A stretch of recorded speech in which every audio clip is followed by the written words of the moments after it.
Po sa aklat na How a Shepherd Boy Became a Saint ni Swami Chitanandaji, pahina 130. Sa mga huling araw ni Swami Abdutananda o Lato Maharaj, si Swami Turiyananda na tumitira sa Ramakrishna Mission House of Service sa Varanasi ay madalas pumunta para bumisita. Uupo katabi niya ng 1 oras o mahigit pa. Isang araw, isang deboto ang nagtanong sa kanya, "Maharaj, bakit ka umuupo ng tahimik?" Katabi niya, "Ayaw ka namang kausapin ni Lato Maharaj." Ang kanyang sagot, "Si Lato Maharaj ay laging nasa malalim na meditasyon. Paano niya ako kakausapin? Kaya ako ay tahimik na umuupo at umaalis. Dahil dito ay nananamnam ko ang kanyang banal na presensya." Sa tagpong ito, ano ang banal na presensya?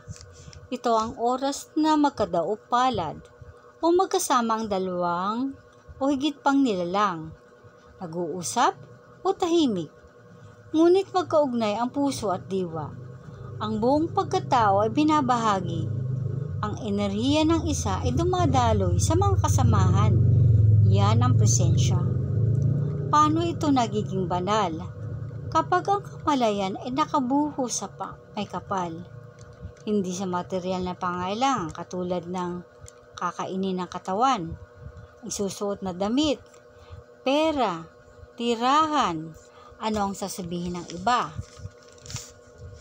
Sa tradisyon ng Kristyanismo, ang banal na presensya ay banal na oras. Ito ang ginuntuang katahimikan, pagninilay at pakikinig. Walang ginagamit na salita, ngunit nag-uusap, isip sa isip, puso sa puso, espiritu sa espiritu. Saan pa pwedeng maranasan ang banal na presensya? Maaari sa mga linggo-linggong pagtitipon na ating dinadaluhan, katulad ng arati, misa, pagsamba, prayer meeting, mga banal na pag-aaral. Hindi sa ritual na ginagawa na minsan ay hungkag. Natapos ang ritual, ngunit walang dating, walang inspirasyon. Ang banal na presensya ay natatagpuan sa mga pagtitipon na nakikilala mo ang sarili bilang importanteng nilalang. Nabuo ang pagkatao kahit mahirap o mayaman. Sa mga pagtitipon na pantay-pantay ang pakiramdam, may pagtatulungan, may pagkakapatiran, walang ipokrito, walang tsismisan, walang inggitan.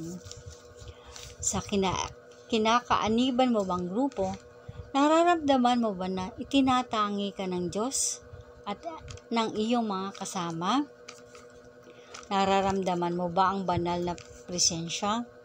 Kung hindi, ipinapanalangin ko na mahanap mo ang grupo. Kung oo at natagpuan mo na ang banal na presensya, nalulugod ako at nagpapasalamat. Iisa ang poong may kapal, kahit ano pa ang reliyong kinabibilangan mo. Wika ni Ramakrishna, maraming daan, maraming pananampalataya. Hanggang sa muli sa susunod na yugto, gabutil na inspirasyon. Ako po si Rosa, salamat.